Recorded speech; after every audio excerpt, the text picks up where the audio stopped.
Y lo primero que quiero hablaros un poquito es que hagáis una lectura un pasito más allá de lo que es el ejercicio, porque todo el mundo piensa que el ejercicio es, bueno, pues hacer deporte, y que el ejercicio es bueno, todo el mundo lo pensamos hoy porque como quema calorías, pues como pensamos que tenemos más calorías de las que necesitamos, como el ejercicio quema calorías, es bueno para gastar, ¿no? Es como si pensáramos que somos ricos y tenemos mucho dinero y que es bueno irse de tiendas porque así me gasto el dinero, ¿no?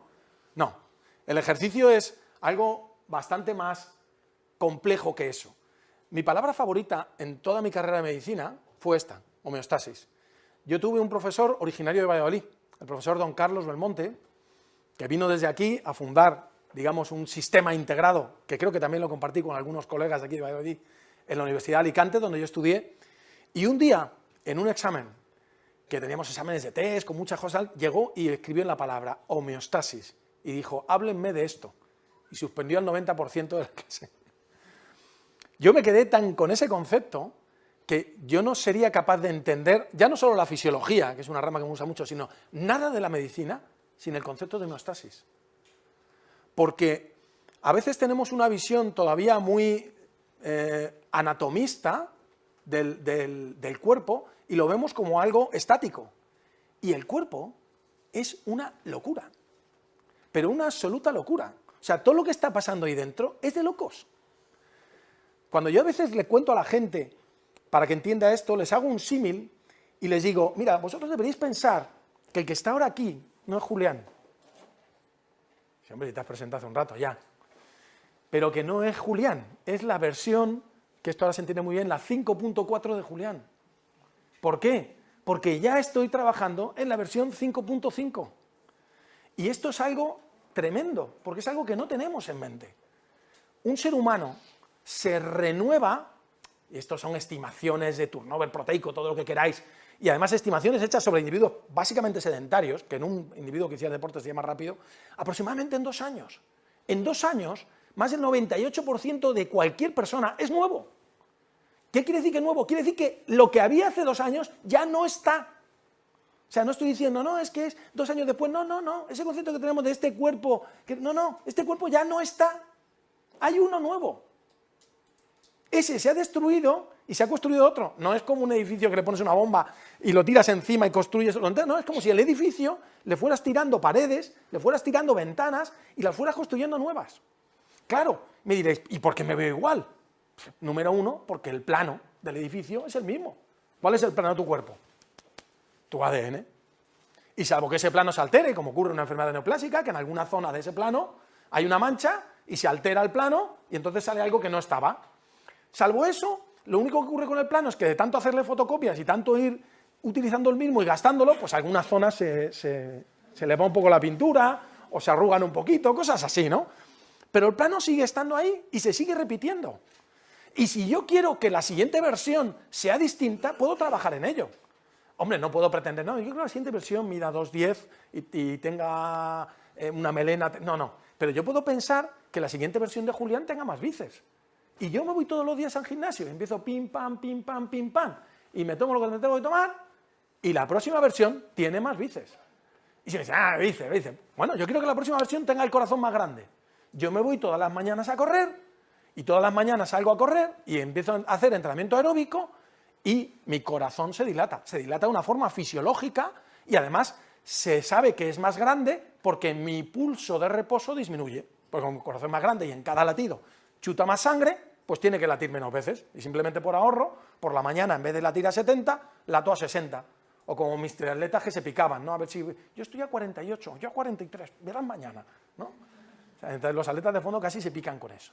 Es decir, que el organismo no es algo estático, es algo que está continuamente rehaciéndose, y ese rehacer es hasta cierto punto manipulable.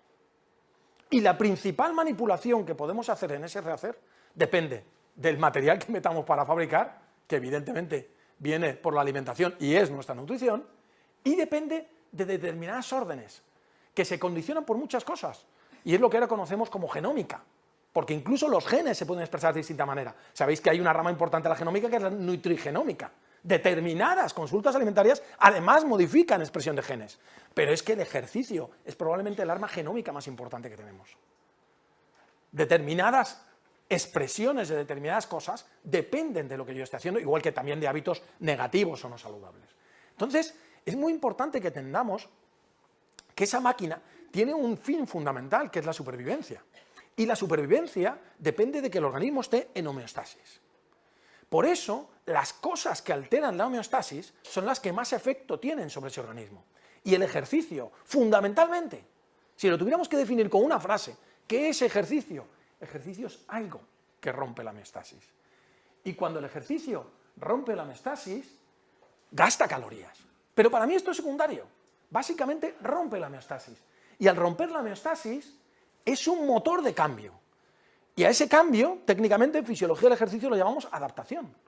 Porque ese cambio lo podemos dirigir.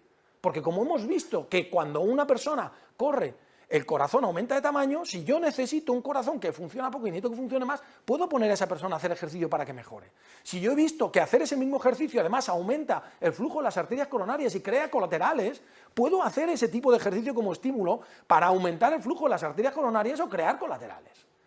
Si yo he visto que ese trabajo aumenta la densidad del hueso, puedo hacer ese ejercicio para aumentar la densidad del hueso. ¿De acuerdo? Entonces, tenemos que entender el ejercicio y la vida como algo mucho menos pasivo y mucho más activo. Y además, no solo tiene efecto en mi vida cuando lo estoy haciendo, porque el ejercicio pone en marcha señales celulares y va creando una dinámica continua de esa adaptación. ¿De acuerdo? Como decía Super Ratón, no se olviden de vitaminizarse y mineralizarse. Uno de los ejemplos de que el ejercicio no se acaba cuando se acaba, y en un plazo muy corto, es cuando yo le explico a la gente lo que es la deuda de oxígeno. La gente me dice, ¿qué es eso la deuda de oxígeno? Pues yo cuando corro gasto energía y cuando he acabado ya la he gastado. No. A veces tu organismo utiliza fuentes de energía que son como una especie de préstamo. Cuando tú pides un préstamo, ¿qué tienes que hacer? Pagar intereses. Pues el organismo hace lo mismo. Por ejemplo, mi deporte es el remo. Yo remo en una cosa parecida a las traineras, pero que es el Mediterráneo y que se llama falucho, ¿no? El remo es muy duro, es muy violento, es un ejercicio de muy alta intensidad. ¿Por qué? Porque el que sale primero normalmente gana. Entonces hay que salir primero. Entonces tienes que salir a muerte, pero sales ahí a muerte y tienes que seguir a muerte, porque si no, no eres el primero. Dices, ya que voy el primero no me pasa a nadie. Cuando llegamos al final de una regata, incluso regatas muy cortitas, de 3-5 minutos, tú vienes y me preguntas, Julián, ¿qué tal la regata? Puta madre, ha ido estupendo. Lo que yo sé yo que cuando veníamos para la huella, eso es la deuda de oxígeno. Yo ya he acabado el ejercicio, pero mi organismo está todavía respondiendo a ese ejercicio.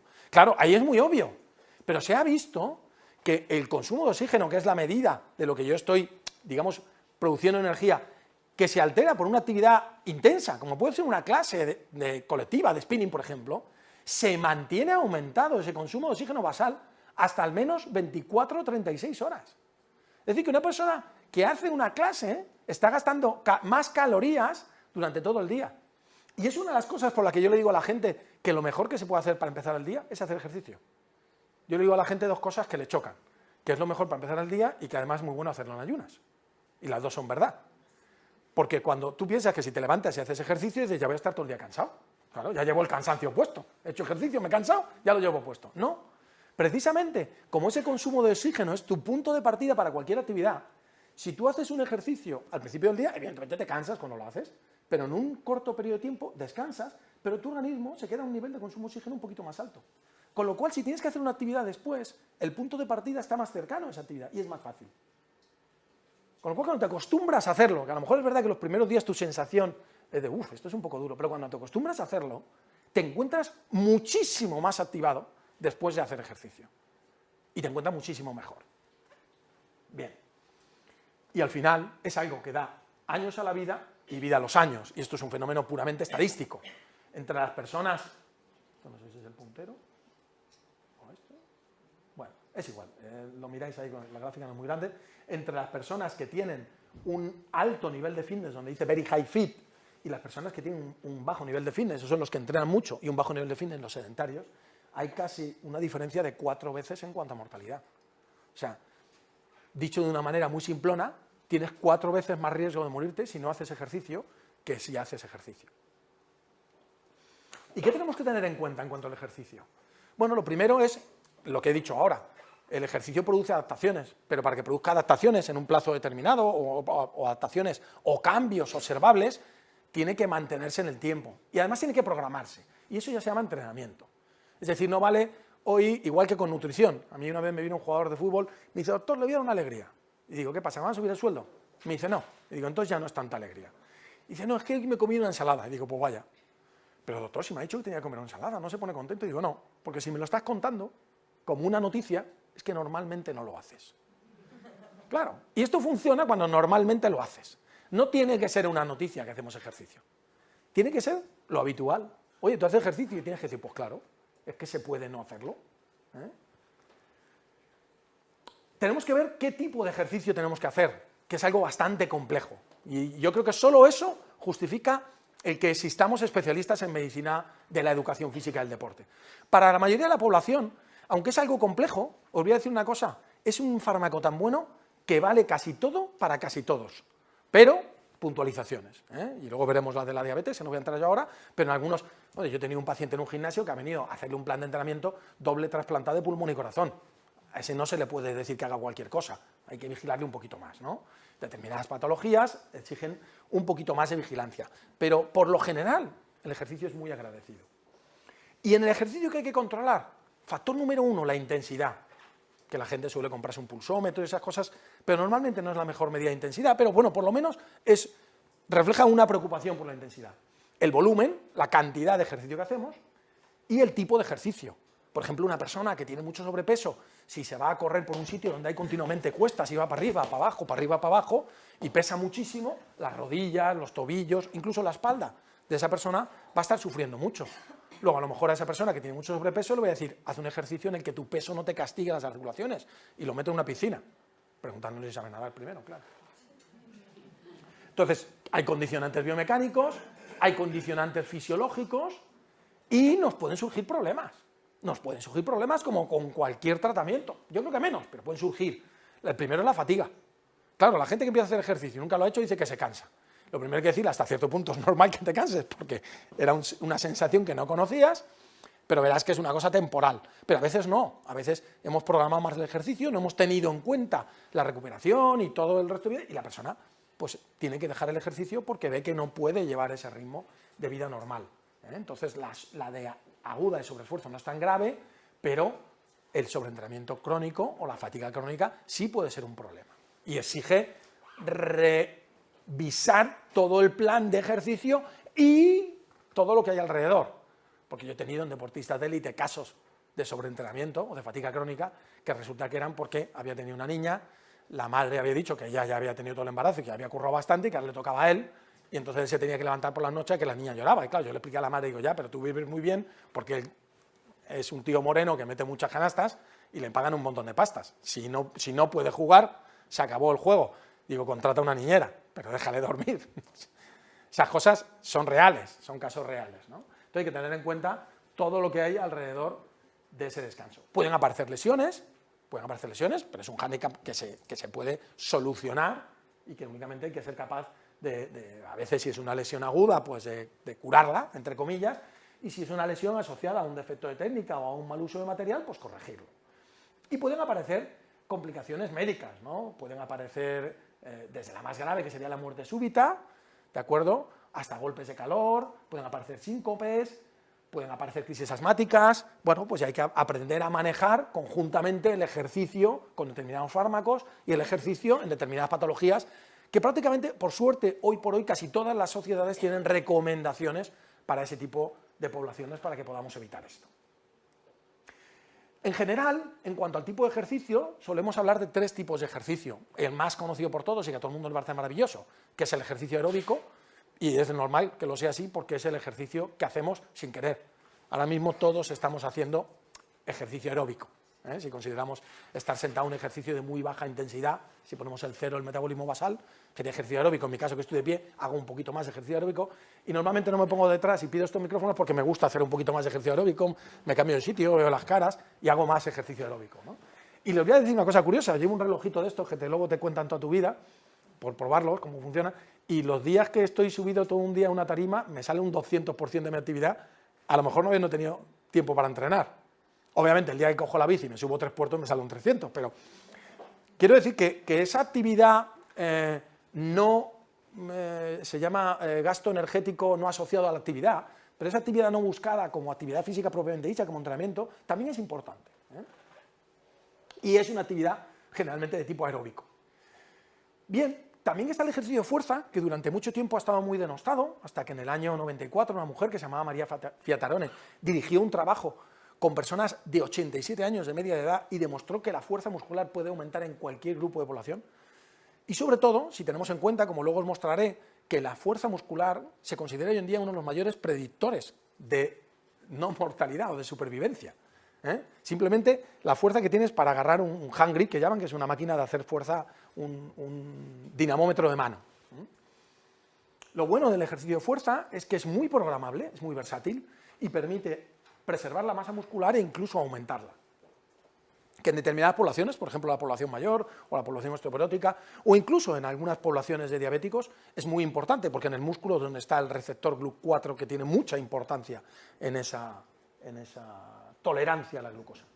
Y luego, en los últimos años, se ha puesto muy de moda el ejercicio interválico, que ahora en los últimos años le han dado un giro, y en vez de llamarlo interválico, a lo mejor les suena, han oído hablar del HIIT, del High Intensity Training, que, bueno, pues hace unos años, lo famoso el High Intensity Training o del interválico era el spinning, ahora lo famoso es el CrossFit, ¿eh?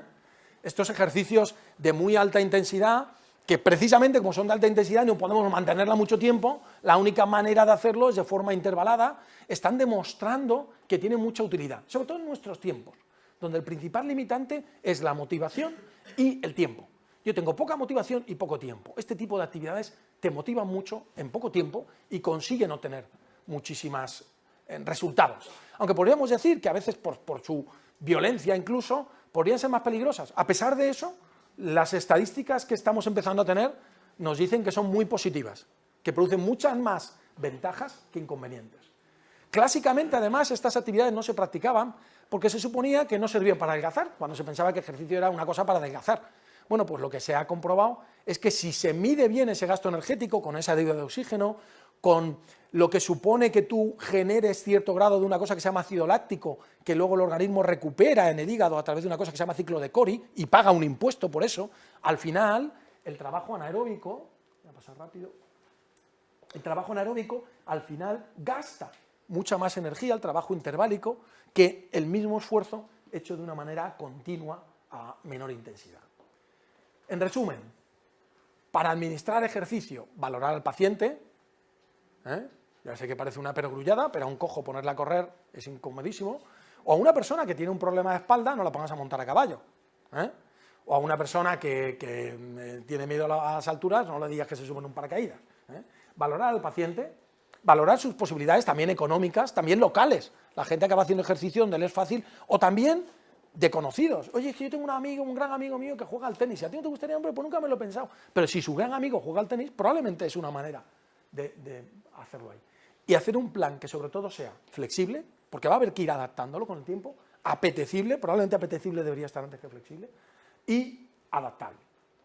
Y marcar límites de intensidad. No es decir, tienes que hacer tal, pero en determinados pacientes y decirle, mira, de momento no pases de aquí, aunque a lo mejor podría. Pero yo le digo a mis alumnos de cursos de la universidad que hacemos para entrenadores personales, yo les digo, oye, ¿cuál creéis que es lo que tenemos que conseguir? ¿Qué es lo que tenemos que conseguir con una persona cuando lleve con nosotros de cliente 3 meses? Y uno me sale, no, mejorar la fuerza, resistencia, no, mejorar la flexibilidad, no, mejorar la base aeróbica, no, mejorar la capacidad anaeróbica. Yo le digo, no, a los 3 meses hay que conseguir que vuelva. La mayor parte que se apunta a un gimnasio no vuelve. Igual que la mayor parte de gente que empieza una dieta no la acaba. Entonces, lo primero que hay que conseguir es que esto se convierta en un hábito. Y para eso hay que hacerlo atractivo, hay que hacerlo fácil, hay que hacerlo ya, ¿de acuerdo? Hay que ponerle la alfombra roja. Por lo tanto, comienzo muy sencillo y luego progresar, tranquilos. Si llevamos toda la vida no haciéndolo, a mí no me importa, a mí cuando viene una persona y me dice, oye, que yo quiero correr carreras populares, no vengas diciéndome que quieres correrlas ya a 4 minutos el kilómetro. Yo te diría que al principio ni las acabes, o que hagas una de esas de 5 kilómetros del Carrefour, y ya llegará el tiempo de hacer Ironmanes. Pero a mí vino un paciente diciendo, no, quiero correr un Ironman el año que viene, y le dije, siguiente, estás loco. Claro, o sea, hay que plantearse cosas fáciles, hay que hacer ejercicio con cabeza, con inteligencia, ¿de acuerdo? Y hay que conseguir que los pacientes se enamoren del ejercicio. Y esta sería la nueva visión del ejercicio salud, incluir entrenamiento de fuerza, que la antigua visión era, ejercicio salud es salir a caminar. Yo le digo a la gente que andar es el peor ejercicio, pero el peor ejercicio es mejor que no hacer ejercicio, ¿de acuerdo? Y yo pongo muchas veces el caso de mi madre, que falleció hace un par de años, pero era una artrítica reumatoide con muchas limitaciones, y para mi madre ir de aquí a la puerta era media maratón. Entonces, en ese caso, sí es ejercicio. Pero para la mayoría de las personas, que dicen, no, yo hago mucho ejercicio, yo salgo a andar, eso yo lo meto en esas actividades que no desprecio, pero si tú quieres invertir al día 1 hora en hacer ejercicio, vamos a rentabilizarla. Vamos a rentabilizarla de verdad, que valga la pena esa hora que has invertido, ¿de acuerdo? Y ahí vamos a meter ejercicio de fuerza, vamos a meter intensidad, vamos a ver de qué manera y cómo metemos intensidad para que sea tolerable e incluso agradable, sobre todo con ejercicio interválico, y sobre todo vamos a vigilar el factor mecánico. Y bueno, pues ya hay muchos trabajos que hablan de cómo este mismo trabajo interválico, High Speed Power Training, en personas relativamente mayores, fijaos ahí, eso parece, bueno, perdón, esto es mío, eso parece una tabla de un culturista, ¿no? Ahí de series, no sé cuánto, no sé quinto, bueno, pues adaptadas a cada persona, un programa de ejercicio de alta intensidad. Y eso permite, pues mira, este es mi deporte, yo soy el del pañuelo ese que está por ahí en medio, ese lado del barco se llama estribor, porque el barco va para allá, y os pongo la diapositiva, bueno, esto es antes de una regata, y esto es la regata en mi pueblo, en Campello, que ahí estamos subiendo una champa, se me ve con el pañuelo allí detrás, y esto es cuando ganamos la regata, ganamos esa regata, fijaos cómo estaba el mar, y os la pongo porque este señor que hay detrás de mí con el dedo así, es un compañero, se llama Vicente, es médico de familia y tiene 64 años. Y está compitiendo en carrera de veteranos, ¿no? Gracias a ese oro nos metimos en el Campeonato de España, y bueno, en el Campeonato de España nos quedamos a 3 décimas de entrar en la final del Campeonato de España. Pero bueno, eres aficionado y llegas allí, te vas a Málaga, te estás unos días con los amigos, te lo pasas bomba, sufres en la regata, porque las regatas son muy duras, yo os digo, mirarnos las caras, pero te lo pasas bien. Bien, entonces ejercicio, todo el mundo, todos los días y con cariño, punto número 1. Segunda cosa, la nutrición. La nutrición no tengo que decir que todo el mundo y todos los días, porque viene de serie, ¿de acuerdo? Nutrición, pero con cariño sí, eso para todo. ¿Qué es la nutrición? Es una necesidad, la nutrición es una necesidad, es algo más que calorías, porque desde hace aproximadamente 100 años, porque el término vitamina, por decirlo de alguna manera, lo acuñó Funk en 1913, hace unos 100 años, tenemos el concepto de nutriente, de que no solo como porque necesito energía, sino que como por lo que os he dicho antes. Si yo estoy continuamente reconstruyendo mi cuerpo, continuamente necesito reciclar materias primas. Entonces es algo también muy dinámico y muy temporal. Yo puedo cambiar mi nutrición de un día a otro y cambian un montón de cosas asociadas a mi nutrición. Y esto, ay, pues qué horror, qué malo, o qué bueno. Si lo estoy haciendo mal, puedo cambiar para bien. Puedo conseguir que la siguiente versión de Julián coma mucho mejor que la versión anterior. Y si la siguiente versión come mejor, la siguiente va a ser todavía mejor. ¿Ok? Y sin embargo, la nutrición sí está relativamente bien establecido. Sin embargo, la alimentación, como decíamos, es mucho más compleja, porque es lo que hacemos para nutrirnos y tiene muchas connotaciones. Tiene connotaciones comerciales, tiene connotaciones sociales, tiene connotaciones culturales, tiene casi infinitas opciones, y además casi infinitas opciones buenas, pero tiene muchas más infinitas opciones malas, y no está tan bien establecido. Hombre, nosotros, por donde estamos, hablamos mucho de la dieta mediterránea, aunque sabemos casi todos que la dieta o la población mundial que más longevidad tiene y que más podemos atribuir los factores beneficiosos a su dieta es la de Okinawa en Japón. Pero bueno, la mediterránea no está mal, sobre todo cuando el estudio que se hizo de las 7 ciudades pues lo comparaba con la americana. Cualquiera que se compare con la dieta americana sale ganando, no hace falta mucho. Lo que pasa es que esa dieta mediterránea la hemos infiltrado de muchas cosas que, bueno, pues si tú pones una fábrica de, no sé, de hamburguesas o de patatas fritas al lado del Mediterráneo, pues vas a decir que son mediterráneas, pero no por eso forman parte de la dieta mediterránea. Y además incluso esos productos de la dieta mediterránea, sabéis que en los últimos años, pues por lo que se conoce como la revolución agrícola, el desarrollo de sistemas de producción, esos mismos productos agrícolas han perdido mucho. Y por eso hay tanta gente abogando por una cultura de cultivos ecológicos, etcétera, etcétera, porque incluso las tierras, que antiguamente, que fijaros que no se les maltrataba tanto y no se les exprimía tanto, de vez en cuando, ¿os suena lo del barbecho?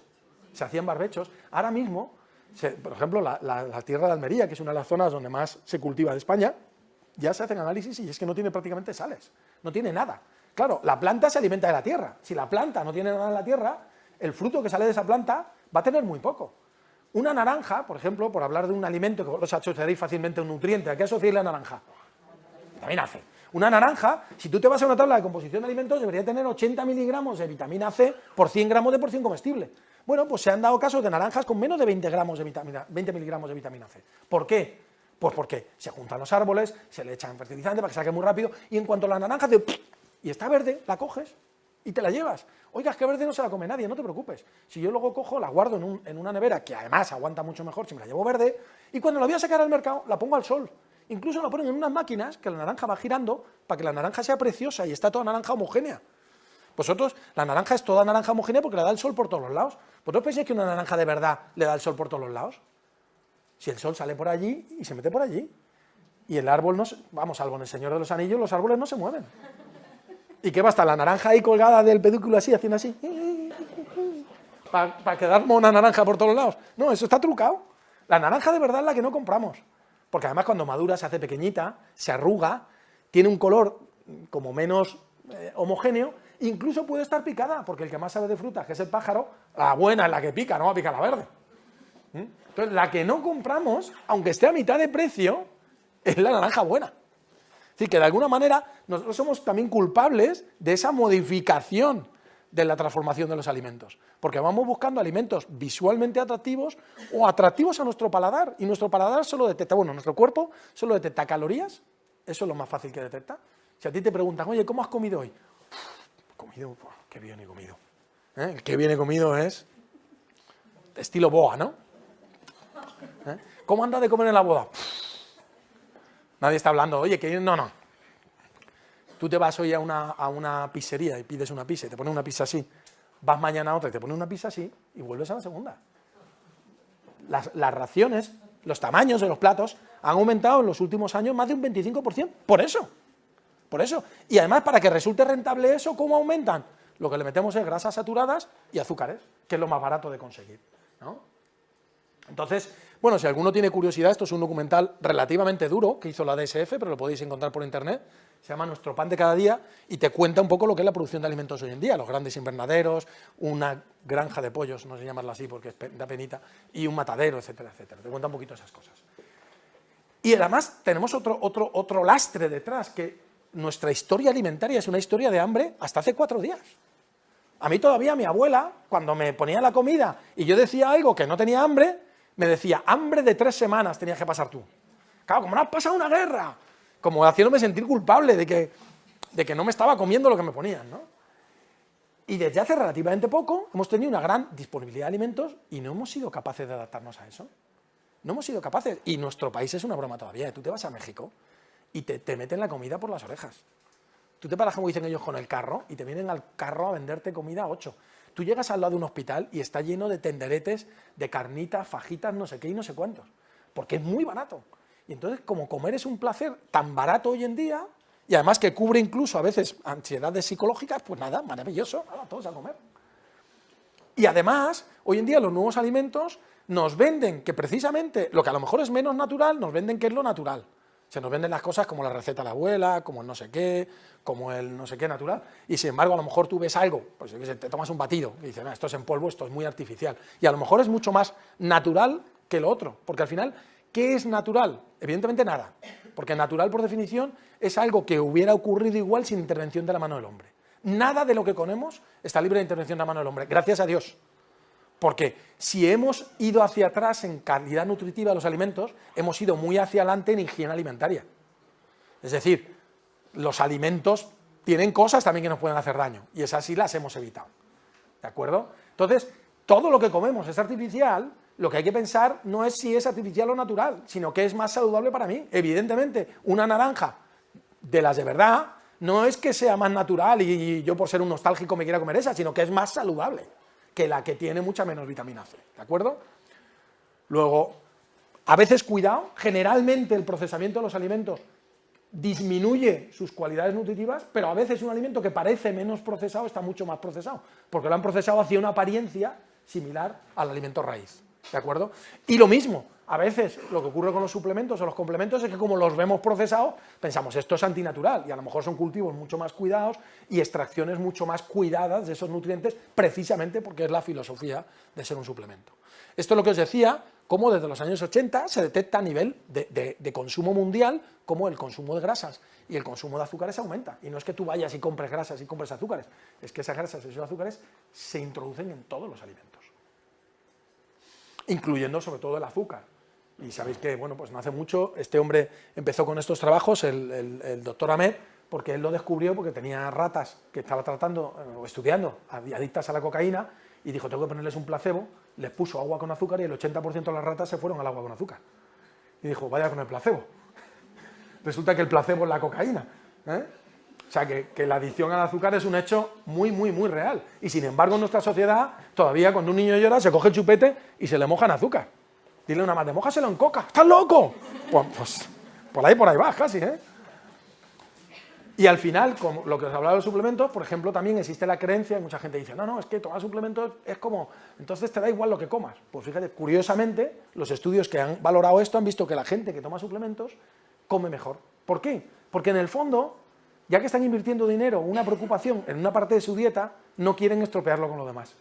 Y se preocupan más de lo que comen. ¿Y dónde está el problema? Pues el problema está en que a veces no decidimos nosotros lo que comemos. Porque yo siempre digo que además de nosotros, en esa versión, no tengo micrófono, hay alguien más. ¿Y quién es el alguien más? La grasa. La grasa, yo digo que es un sistema ancestral de supervivencia y yo digo que es un alien. La grasa es como un alien que hace miles de años se metió ahí dentro con el rollito de que nos iba a salvar la vida. Claro, porque yo comía el día que pillaba algo y hasta que me volviera a tocar comer. Entonces mi supervivencia dependía de que el siguiente día que tocaba comer siguiera vivo. Y la grasa vino y me dijo, chaval, mira, yo cojo las calorías, me las guardo y luego si eso ya te las devuelvo. Es un poquito un mensaje parecido al que te hace un banco. Tú déjame a mí el dinero y luego si eso ya puedes disponer de él. Eso es parecido, porque la grasa, por ejemplo, tú tomas exceso de carbohidratos, se transforma en grasa. Tú tomas exceso de proteína, se puede transformar en grasa, de alguna manera. Oxida el hígado y tal. Pero ahora tú ten falta de alimentos, que lo primero que te falta es lo que no almacenas, proteínas. Es grasa, devuélveme. No, es que no puedo. Es que la grasa en proteína no se vale. Vaya. Pues es que me queda sin comer, tengo un poquito de hambre, necesito un poquito de glucosa. No, mira, tampoco tengo. Entonces, nos ha hecho una pequeña trampa, nos ha hecho ahí una cobra, ¿no?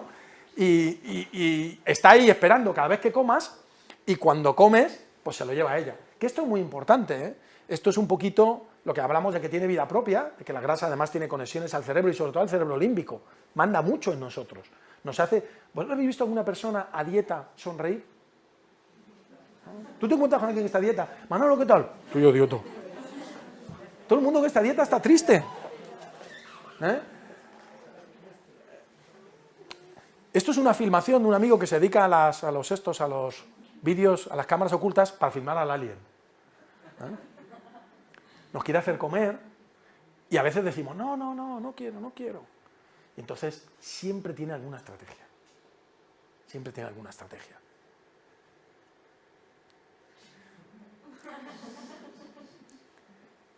Y al final, como dice esa frase, hunger gets what hunger wants. El hambre consigue lo que quiere. Y es verdad, es verdad. Y eso es lo que nos ha llevado a la situación en la que estamos. Y en vez de dejarnos llevar por ese alien, tenemos que tratar de escuchar. ¿Pero a qué vamos a escuchar? ¿A la publicidad? ¿Vosotros creéis que es lo más conveniente escuchar a la publicidad? Estos dos casos que son muy buenos. Sobre todo el de Just Do It. No, tenemos que escuchar a la ciencia. Tenemos que escuchar a la ciencia y ver qué nos dice la ciencia sobre eso. Y la nutrición hoy en día tiene muchísimo conocimiento.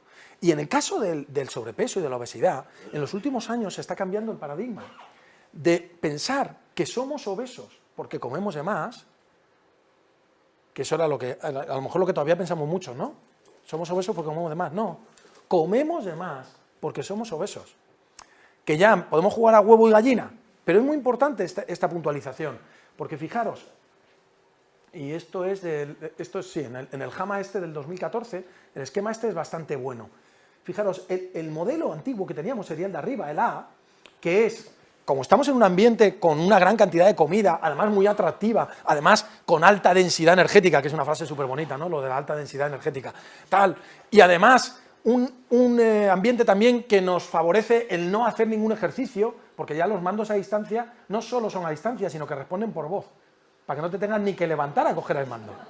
Le dices, pon la 4. Lo que pasa es que cualquier día va a empezar a decir, no me gusta. Cuidado. Bien, eso aumenta el ingreso de energía, disminuye el gasto y dices, entonces tengo mucha energía circulante y como está circulando por ahí, pues se queda en la grasa, ¿no? Como el dibujo ese que nos sacan del colesterol que va por la sangre y se paran las arterias, que es una soberana estupidez, pero nos lo ponen en la tele y todo el mundo se lo cree. O sea, las placas de ateroma no se forman desde fuera, se forman desde dentro. O sea, lo que va por la sangre da igual, lo que importa es lo que llega a la célula. Pero bueno, nos lo cuentan así, nos lo creemos, ¿no? Pues en este caso lo mismo. Entonces, ¿qué ocurre? Que pensamos que va mucha grasa por ahí y entonces cuando pasa por al lado de él, se agarra, ¿no? No. Lo que de verdad ocurre es que la calidad de la dieta, sobre todo la calidad de la dieta, y esto lo vais a entender muy fácil, si os comparo lo que serían las calorías, lo que es comer, con la pasta, porque aquí cuando hablamos de pasta nos entendemos todos. Tú imagínate que tú comes ordenadamente, es decir, que tú recibes tu sueldo, y más aún si tu sueldo es pequeño, si eres mileurista, y tienes todos tus gastos, según llega tu sueldo, pagas la hipoteca, y a que no crece tu cuenta. Pero ¿qué pasa si tú en vez de eso ganas mucha pasta, pero además haces una operación, con una comisión, te llevas 30.000 pavos, luego estás sin cobrar un tiempo, luego ganas no sé cuánto, cada vez que ganas, dices, tengo que invertirlo, porque no sé qué me va a pasar mañana, ¿no?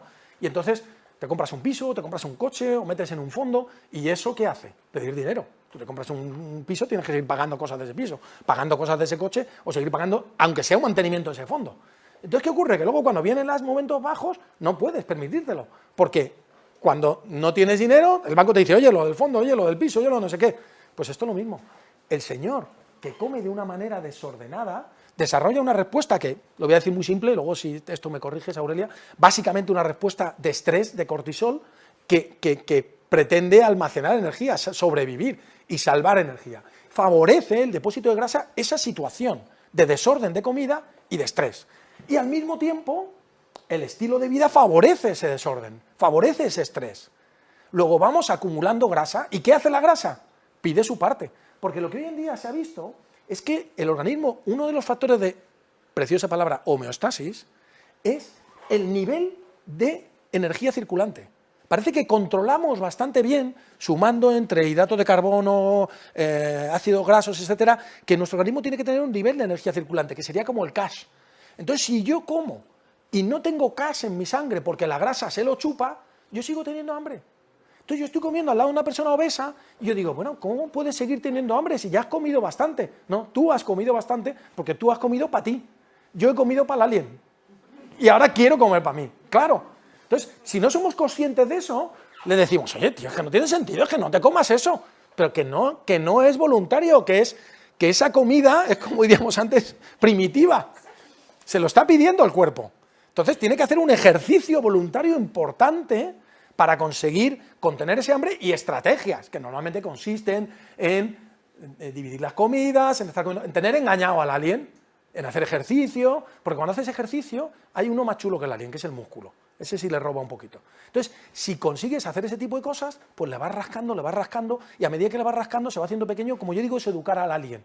Es en vez de tener un Rottweiler medio loco, intentar tener un Schnauzer chiqui enano o un Yorkshire de estos con un kiki, que se porte bien. ¿De acuerdo? Entonces, esa es el nuevo planteamiento. Bueno, aquí os contaba un poco, esto es que lo presenté en el Colegio Americano de Nutrición, la importancia del uso de las grasas, por eso lo del ejercicio en ayunas. Si yo hago ejercicio en ayunas, mejoro mucho mi oxidación de las grasas. El estímulo para mi cuerpo, incluso lo hacemos como estrategia en deportes de larga duración. En gente de Ironman les hacemos épocas de tomar muy bajos contenidos de carbohidrato, entre comillas, para que sufran y tengan que utilizar grasas. No les permite entrenar al mismo nivel, pero en cuanto tienen un poquito de entrenamiento, casi entrenan al mismo nivel, porque además ahora las cosas que mejoran son los triglicéridos intramusculares, y mejoran mucho el metabolismo de las grasas. Con lo cual, cuando luego llegamos a la competición, les damos hidratos de carbono, les dejamos que se carguen de hidratos, pero como utilizan mucho mejor las grasas, tiran mucho más tarde de la reserva de glucógeno y aguantan a mucha más intensidad toda la prueba. Son cosas, bueno, aplicaciones a veces del deporte. Y una de las cosas en las que también tenemos, aparte de con las grasas, un mal concepto, es con la proteína. Primero lo que tú has comentado, lo de la gente, los culturistas y tal, todo el mundo piensa que los problemas de hígado, los problemas de riñón son por la proteína. No es cierto. No está asociada ninguna patología, ni de hígado, ni de riñón, al consumo de proteínas, y hay gente que consume muchísimas proteínas, no hay ninguna referencia en la literatura científica, ninguna. ¿Qué ocurre? Que en esos años en que en Estados Unidos se puso de moda el culturismo, todos los culturistas, por supuesto que tomaban proteínas, pero se chutaban básicamente dos cosas, anabolizantes, y luego en la época de afinar, que se llama, se secan. Un culturista, no sé si sabéis, que tiene una época en la que se pone cachas, pum, pum, pum, entonces come mucho, y hace muchas pesas, y luego, como se hace muy bien, pero no se ven los músculos, hace y se estruja, ¿no? Entonces, para estrujarse, cambia el entrenamiento, cambia la alimentación y se mete diuréticos. Entonces, los anabolizantes se cargan el hígado, hasta llegar a un cáncer de hígado incluso, y los diuréticos afectan al riñón, porque además usan diuréticos de asa, no te creas que van con tonterías, ¿no? Entonces, esas patologías que aparecían cuando yo llegaba a un hospital, oiga, ¿usted toma algo? No, porque claro, eran todos drogas ilegales, compradas en mercados ilegales, todo negro. No, bueno, yo tomo un poquito más de proteína porque hago musculación. ¡Ah, la proteína! ¡Qué mala es! No es cierto. Incluso hoy en día, la necesidad de proteínas es tan importante que, lo voy a pasar ahora después, pero lo digo ya, porque como lo voy a pasar rápido, seguro que no me paro, que en pacientes renales, por ejemplo, pacientes con síndrome nefrótico, se aumenta su ingesta de proteínas sumando aquello que pierden por vía renal. Salvo raras excepciones, como puede ser un tío con encefalopatía hepática, ¿sabes? En todos los demás es mucho más importante, y eso es lo que se está viendo en pacientes renales, que si yo le quito la proteína, produzco tal nivel de caquexia y de catabolismo que la situación clínica en la que llevo al paciente es mucho peor que lo poquito, si es que hay que demostrar que pueda acelerar la patología renal y que me lo pueda abocar a un programa de diálisis. ¿De acuerdo? Entonces, hoy en día esas cosas están cambiando mucho. Al final la proteína lo que hace es estimular anabolismo. Cuando yo tengo un enfermo crítico en un hospital, lo que hago es meterle una vía central y le meto un aporte continuo de proteínas, porque es la manera de estimular el anabolismo. Sobre todo podríamos hablar también de algunos aminoácidos en concreto, pero no es tema de esta charla, ¿no? Y es necesaria para fabricar músculo. Incluso el Colegio Americano de Medicina Deportiva ya hace años dijo que la sarcopenia de las personas mayores en gran medida se asocia a la inactividad. Por supuesto, porque decimos, tú, jubilado, no te muevas, que es como un atraco. Claro, no se mueve, el organismo es economicista. Si no uso el músculo, ¿para qué lo quiero? Con lo caro que me sale. Baná, fuera. Pero no solo eso, sino que vio que había un descenso muy importante del consumo de proteínas en las personas mayores. Y yo, por ejemplo, como os contaba el caso de mi madre, yo me di cuenta con ella. A mi madre le costaba mucho, le apetecía comerse, no, hijo mío, una tostadita, un poquito de mermelada. El hidrato de carbono siempre es como más placentero. Y cuando la persona ya no tiene ganas y no te tiende a dejar el consumo de alimentos proteicos. Y bueno, en el caso de mi madre, pues la suerte es que se lo fui dando a través de batidos, ¿no? Y más o menos se mantenía. Pero normalmente no vigilamos esas cosas. Y si a la mayoría de nuestros pacientes de cierta edad les hiciéramos auténticas o correctas encuestas alimentarias, veríamos que el consumo de proteína está muy, muy por debajo de lo que necesitan. Y que eso condiciona en gran medida esa sarcopenia, ¿no? Bueno, hay muchos trabajos ya que hablan de esto, de la sarcopenia con la edad por la falta de proteína, y que la distribución, lo importante no es cuando hablamos, no, te tienes que tomar al día 1 gramo, 2 gramos. Yo incluso me preguntan, bueno, entonces este tipo de atleta, digo, no, a mí me da igual. Yo no me planteo, a mí me salen los gramos cuando sumo todo lo que me tomo todo el día. ¿Y qué me tomo todo el día? Pues mira, en nuestra sociedad, 3 comidas principales. Y en cada comida principal, pues va a haber unos 20 gramos de proteína. Desayuno, comida y cena. 2 snacks, normalmente. En cada uno de ellos, como la proteína es lo que más falta, hay un poquito de proteína. ¿Cuánto? Pongamos 10 gramos. Tengo 20, 40, 60, 70, 80. Más o menos es la media que me dicen. Pero ahora hago ejercicio. Cada ejercicio lo alimento. ¿Qué ejercicio has hecho? Un ejercicio aeróbico, sobre todo tengo que recuperar con hidratos de carbono, pero un poquito de proteína. Pero he hecho un ejercicio de fuerza, que he hecho una gran destrucción muscular y he estimulado un gran trabajo muscular, pues tengo que recuperar con más proteína. Entonces, a lo mejor un entrenamiento de un culturista sí que me condiciona 10 o 15 gramos durante el entrenamiento y 25 gramos en un batido cuando acaba, y sin embargo un entrenamiento de una salida de un ciclista solo me condiciona un batido que tenga 10 gramos de proteínas y a lo mejor 40 hidratos. Es decir, luego ya alimento cada fase de ejercicio. Y al final del día sumo y normalmente me sale luego lo que dicen los libros, que una persona normal está consumiendo alrededor de 1 gramo, que un deportista de resistencia no más de 1,4 y que un deportista de fuerza entre 1,4 y 2. Bien, pero yo no lo hago porque me salgan los números, ¿de acuerdo? Lo hago porque lo que le doy al organismo es lo que necesita, y esto es muy importante, en el momento que necesita. Porque si yo estoy mirando los gramos, lo mismo los gramos me cuadran, pero ese tío que está haciendo entrenamiento de fuerza se come un chuletón de 1 kilo y en ese chuletón de 1 kilo se está tomando 100 gramos de proteína y dice, ya está, lo de todo el día. No, porque la proteína no se mantiene en el tiempo. 100 gramos de proteína en una sola dosis, o esos batidos con altas cantidades, sobre todo de proteína de suero, que es de muy rápida absorción, la mayoría lo oxida el hígado, porque el hígado tiene mucha avidez a utilizar la proteína como fuente de energía.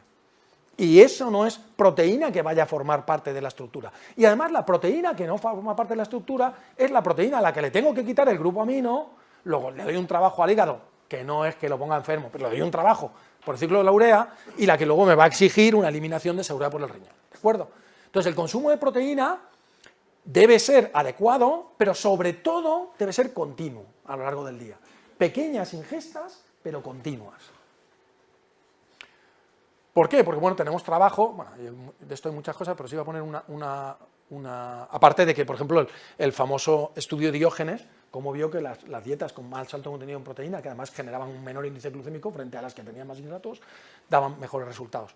En un Clinical Nutrition mostraron esto, que si yo a un tío que está haciendo pesas muy fuerte le voy dando cada vez más proteína, más de 25 o 30 gramos, ya no tengo más, el FSR es la síntesis muscular, ya no tengo más síntesis proteica. Luego esa proteína además, como el organismo no tira nada, se va a utilizar como fuente de energía, pero no va a ser una proteína estructural, por llamarlo de alguna manera. ¿De acuerdo? Por lo tanto, cuidado con ese consumo de proteínas. Cuidado con cómo consumimos las proteínas. Se recomienda que el 50% sean vegetales. Es una de las razones por las que yo aconsejo a la gente suplementar con proteínas vegetales, porque la mayoría de las que comemos en las comidas son animales. Si yo ahora os pregunto, alimentos proteicos, decidme uno. Todo el mundo me dice, la carne, otro. Los huevos, otro. La leche, otro. Son todos animales. No estáis pensando en proteínas vegetales, que las hay. ¿De acuerdo? Que de calidad biológica a lo mejor solo la soja, pero combinando a lo mejor cereales y legumbres también. Nadie me dice los frutos secos, etc. Y además, pues tenemos, esta diapositiva está hecha antes de lo de la OMS. Tenemos la situación actual en la que parece ser que nos empezamos a dar cuenta, que a mí me hace gracia cuando dicen esto, que la gente diga, hombre, ¿cómo se puede decir eso? Y la industria cárnica. Es como si yo me tuviera que preocupar de la industria del tabaco porque descubriéramos que da cáncer de pulmón. Oiga, pues la industria cárnica, que trabaje menos carne y que haga más lechugas. Que se modifique la industria para la salud de la población. No que se muera la población para que la industria esté contenta. Como si ahora tuviéramos que llevar los coches que contaminan más para que Volkswagen no se enfade. Bueno, y como fuente vegetal de proteína de calidad, la soja, que tiene otro montón de mitos alrededor. Que si tiene estrógenos. Que si la soja tiene estrógenos. Hay muchos atletas, por ejemplo, que te dicen, no, yo no tomo proteína de soja porque yo soy muy macho, que luego no tanto, ¿verdad? Y entonces, ¿cómo voy a tomar estrógenos? La soja tiene fitoesteroles. Un fitoesterol es lo que llamaríamos químicamente un agonista-antagonista competitivo. Y en el caso de los fitoesteroles, aunque hay un cierto agonismo que se utiliza, por ejemplo, para la sintomatología de la menopausia, la mayor parte de las acciones que se conocen y de la mayoría de los fitoesteroles, porque hay que distinguir el tipo de fitoesterol, es antagónica. Por ejemplo, hay muchos estudios epidemiológicos que muestran que las niñas en países orientales que consumen más soja de pequeñas tienen menos cáncer de mama. Y la explicación es que la ventana estrogénica es menor porque ese fitoesterol está haciendo un poquito de bloqueo de algunos de los receptores. Incluso hay gente que dice que no solo no se debe tomar con tamoxifeno, sino que se debería favorecer el consumo de soja. Y el propio cáncer de soja, el propio cáncer de mama, en el propio cáncer de mama, los estudios más modernos dicen que la supervivencia en el cáncer de mama es mayor en las mujeres que consumen soja. Y sin embargo, se le sigue diciendo a la gente, oiga, no, usted si tiene cáncer de mama, si lo ha tenido su prima o su vecina, tampoco lo tome, no le vaya a dar algo, ¿no? Entonces, bueno, pues ahí tenemos un poquito que actualizarnos y que hablar un poquito más con fundamento, como decíamos al principio, ¿no? O el riñón, que ya lo he dicho antes, por eso lo paso un poquito más rápido, pero como, sobre todo en pacientes que se ha visto que empeoran mucho porque al final lo que te da calidad de vida. Si es que vivimos con el músculo. Si es que yo me daba cuenta, mi madre cuando empeoró mucho, cuando tuvo una caída, se quedó sentada un tiempo, hizo una atrofia de su poquito músculo que tenía y no era capaz de levantarse. Cuando tú tienes una persona mayor que no se puede levantar, la has perdido. La has perdido. Entonces, yo iba todos los días con ella y me iba allí, le cogía la mano y la iba soltando, le hacía repeticiones todos los días para que pudiera levantarse. Porque en el momento en que no puede levantarse, entonces nuestra masa muscular, no nuestro consumo de oxígeno, ninguna otra cosa, nuestra masa muscular es la que define nuestra calidad de vida. Nuestra masa muscular es la que nos dice qué podemos y qué no podemos hacer. Y el músculo depende absolutamente de las proteínas, porque además el músculo no está ya hecho. Tú dejas de hacer ejercicio. Bueno, fijaros los primeros astronautas que se fueron allí y bajaron y nadie pensó en eso, y cuando llegaron aquí salieron de la cápsula y se cayeron al suelo. O sea, se habían atrofiado de tal manera, por no tener ni siquiera gravedad, que ahora, claro, que cuando suben están todos ahí en la cinta, con las corrientes, con las gomas, con el no sé qué, porque es fundamental, ¿de acuerdo? Como decía, es un predictor de mortalidad. Bueno, incluso es curioso, en gente joven, no sé si esto lo habrías oído, en gente joven es un gran predictor de mortalidad porque se ha visto que la baja masa muscular en gente joven se asocia a altos índices de suicidio. Cosas tremendamente curiosas, ¿de acuerdo? Y la importancia, como os decía, de asociarlo a ese consumo de proteínas. Esto es lo que te decía de los... Si quieres luego te paso la cita, diciendo que tienen más. Y entonces lo importante es que estemos dando al cuerpo siempre ese recambio proteico, y para eso necesitamos dos cosas. Necesitamos ejercicio, que es la orden, y materia prima, que es nuestra alimentación. Esta gráfica es bonita de explicar, pero no la voy a contar. Y en el fondo los suplementos, al final lo que son es una evolución de la ingeniería alimentaria, que lo que me permiten, sobre todo a mí que trabajo con deportistas y quiero tanto de carbohidratos, tanto de proteínas, tanto de tal, o en un momento determinado. Hoy he hablado con un tenista famoso que le voy a empezar a asesorar y tal, y me decía, no, yo lo que necesito es una comida para los días que estoy en una competición y no sé a qué hora voy a jugar y a qué hora acabo y luego tengo la otra. Pues en ese caso, evidentemente, un batido sustituido de comida le viene de miedo, porque no tiene que andar ni preparando, ni pensando, nada, lo tiene preparado y ya acaba el partido hasta ahora y el siguiente lo tiene tal, pues lo toma en medio y ya está. ¿Ok? Entonces, al final son herramientas que tenemos que ni hipervalorarlas, pero mucho menos denostarlas. Tenemos que aprender a manejarlas. Son las herramientas que tenemos en el siglo XXI. Soy un futbolista mío. Y al final lo que tenemos que entender es que el ejercicio y la nutrición saludable son factores clave para la aparición, evolución y pronóstico de cualquier patología. Y además son estrategias de bajo coste y de altísima rentabilidad. Yo he sacado, y esto lo digo con mucho orgullo, solo uno, pero porque tampoco he tenido muchos pacientes, pero yo he sacado a un fibromiálgico de la fibromialgia con ejercicio, 2 años. Pero después de 2 años, un chaval que al principio, además de que también estaba en tratamiento con psiquiatra por una depresión, etcétera, etcétera, un chaval que estaba muy mal, que después de 2 años venga y además te llame un día y te diga que se ha casado y que va a tener un hijo y que le va a poner tu nombre a su hijo porque le ha salvado la vida, eso da sentido a toda una carrera de medicina, fíjate lo que te digo.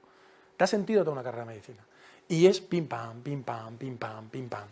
Y es hacerle creer en él mismo. Pim pam. Y el ejercicio ayuda a eso. Porque cuando tú haces ejercicio, es muy agradecido. Tú haces ejercicio y dices, bueno, esto no lo puedo levantar porque no estoy bastante fuerte. Pero coges una carga un poquito más pequeñita y la levantas. Y de repente ves un mes después que esto no podías y ves que lo levantas. Y nadie te tiene que contar nada y dices, esto está mejor. O tú te subes a un tapiz, intentas correr 20 minutos y dices, uff, y corres 10 y dices, joder, qué mal estoy. Pero cuando a las 2 semanas de repente ves que corres 20 y dices, joder, qué bien.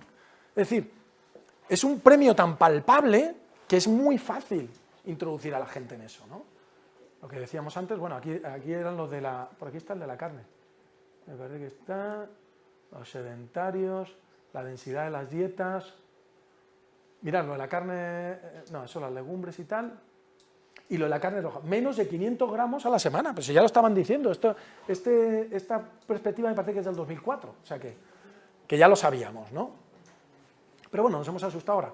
Y hay algunos trabajos muy buenos, incluso hay un libro editado en España por un compañero mío, por José López Chicharro, que se llama Fisiología del Ejercicio y Función. Bueno, no me acuerdo del título y tengo yo un capítulo, precisamente de la fatiga crónica. De cómo se adecúa el ejercicio a distintas situaciones, ¿no? Lo del peso y la obesidad ya lo he contado, pero bueno, lo más importante es que la gente tenga orden, meter ejercicio sobre todo en ayunas, ejercicio como el spinning, bueno, paso rápido. Diabetes, lo paso más rápido. Patología cardiovascular. La gente piensa que la gente con hipertensión no puede hacer pesas. Tiene que hacer pesas. Pero tiene que hacer un modelo de pesas que se llama circuit training. Porque es un modelo de trabajo que estimula la formación de vasos a nivel del músculo. Y eso es lo que sería el vaso de pequeño calibre. Si yo, en la presión arterial, lo que tengo que hacer es disminuir resistencias periféricas. ¿Y cómo disminuyo resistencia a una tubería? Abriendo más tuberías. Entonces, es muy importante ese tipo de trabajo, lo que llamamos ejercicio en circuito cardiovascular, que vienen a ser 10-12 estaciones, 12-15 RM, continuo, grandes grupos, evitando maniobras de Valsalva, y ahí vemos cómo, bueno, el stiffness, que es como llaman los americanos, sería la elasticidad de los vasos, cómo mejora con estos programas de ejercicio, ¿no? Bueno, como digo, hay citas para aburrir. Todas las tengo y casi todos los tengo en PDF completo. Si alguien tiene cualquier interés, que nos haya invitado tal, se lo hacéis llegar y yo os paso un Dropbox o lo que sea con todos los artículos. La hiperlipemia, la gente piensa que el ejercicio baja el colesterol, igual que el otro día salía una doctora en la tele diciendo que el omega 9 bajaba el colesterol. No bajan el colesterol, alteran las porciones de colesterol, y sí, el ejercicio aumenta mucho el HDL, ¿de acuerdo? Y de todas formas, algunos autores dicen que lo problemático no es el colesterol, porque si nos vamos a Japón, por ejemplo, como hablábamos de esta gente, y vemos este estudio, que es un metaanálisis muy curioso, vemos que la gente que tiene niveles normales de colesterol, fijaros, esto es el índice de mortalidad, y estos son los niveles de colesterol. La gente que tiene niveles normales, le adjudicamos 1 para valorar la razón de Odds, y vemos que los que tienen el colesterol más bajito se mueren un 70% más. Y los que tienen el colesterol más alto, entre 200 y 239, se mueren un 17% menos, y los que lo tienen por encima de 240 se mueren un 22% menos. Y claro, la gente me dice, bueno, Julián, a comer chorizo. Digo, no, ¿por qué esto pasa en Japón, pero aquí no? Y la pregunta que tenemos que hacernos como científicos es, ¿por qué en Japón tener más colesterol es mejor y aquí es peor? ¿O en esa población de Japón es mejor y aquí es peor? Por el tipo de grasa que comemos. Porque ¿qué grasa comemos aquí? Grasas saturadas, que desde el punto de vista de equilibrio de poliinsaturadas es muy rica en omega 6, y allí ¿qué comen? Pescado, que es puramente omega 3. Y hay muchos estudios que relacionan precisamente la relación omega 3, omega 6 con la mortalidad. Cuando se descubrió que los esquimales que estaban ahí en Groenlandia, esa gente ¿qué comía? Pues ¿qué comen? Pez graso, foca, y dice, estos se van a morir de un infarto a los 20 años. Porque no toman verduras. A ver, intenta plantar una patata allí en el hielo. Claro, estos comen solo eso. Y dices, bueno, que se van a morir. Y resulta que los que tienen el índice de enfermedad cardiovascular más bajo. ¿Por qué? Porque todo lo que comen es omega 3. Entonces, esta relación, que todavía no está bien valorada desde el punto de vista clínico, probablemente porque no tenemos esa analítica para poder valorar eso, es algo que, bueno, pues quedará, yo creo que hablar bastante en el futuro. Hay una página web donde todo esto que os estoy poniendo sale, que es esta, que se llama, se llama www, la tenía por aquí, bueno, pues no sé dónde la he puesto, www.efaeducation.com, me parece que es. efaeducation.org, ahí está, efaeducation.org. Y ahí viene todo eso, e incluso viene una base de datos, que es un FileMaker, en la cual puedes meter tu dieta y te va a decir la proporción de omega 3 y omega 6 que hay en tus células, es un algoritmo, en función de la dieta que llevas. Y te cuenta un poquito lo que es el omega 3, el omega 6, el balance, etcétera, etcétera. Bueno, el ejercicio en el infarto, por ejemplo, hasta hace poco una persona tenía un infarto y se le decía, váyase usted a quedarse quietecito. Luego se empezó a hacer rehabilitación cardíaca. ¿Suena eso la rehabilitación cardíaca? Empezó haciendo ejercicio aeróbico y baja intensidad, con lo cual no empeoraban, pero tampoco mejoraban, porque no se conseguía estimular nada. ¿Por qué? Porque los médicos siempre hemos tenido más miedo de qué va a pasar que de hacer las cosas. Y alguien fue valiente y dijo, no, yo voy a poner a los cardiópatas controlados, vigilados, pero les voy a dar caña. Y empezó a hacer ejercicio interválico, high intensity interval training con los cardiópatas. ¿Estás loco? Pues no, pues mejoraron muchísimo. Pero hasta el punto de que también lo empleaban en claudicación intermitente, y fíjate, parece que cuanto más caña les das, si tú les haces entrenamiento al 88%, mejoran. Pero es incremento de consumo de oxígeno, que en cardiopatía sí es lo importante. En 88-92 mejoran más, pero es que la diferencia significativa están en los que están entrenando a un 92, por encima de un 92% de intensidad. Eso es con el gancho aquí que dirían los ciclistas, todo el rato. Pero eso es lo que estimula. Y mucho más en un corazón que está ahí, pues hay que darle. ¿Cómo hay que darle? En una sala, con desfibriladores, con personal cualificado, porque a alguno le da un jamacuco, pero le das jamacuco y lo sacas. Claro, para eso estás. Es que ese es tu trabajo. Y lo sacas y el tío mejora. Hombre, si lo vas a mandar por ahí, sin haberle controlado, no le digas esas locuras. Pero en una sala de rehabilitación cardíaca, caña al mono, que de goma. La osteoporosis, lo mismo. La osteoporosis está marcada básicamente por la sarcopenia. Si no tengo masa muscular, no hay tensión en mi hueso Y si no hay tensión, el hueso lo mismo, se duerme. El hueso necesita tensión, como le pasaba a los astronautas. Entonces, ¿qué tenemos que hacer? Pues ejercicio que estimule ese hueso. En este caso, mejorar la fuerza, mejorar el equilibrio, porque la mayor parte de las personas que pierden masa ósea, luego el suceso desencadenante de la cuesta abajo suele ser una caída, y eso es una pérdida de equilibrio, también por falta de masa muscular. Y trabajar esa fuerza, este es el trabajo que os decía de Fiatarone, que en el año que salió, en el 94, os contaré que el New England era el número 1 de índice de impacto. Ahora ya sé que son las de genética y probablemente de ordenadores, pero en aquella época el número 1 de índice de impacto lo tenía el New England Journal, una revista de medicina.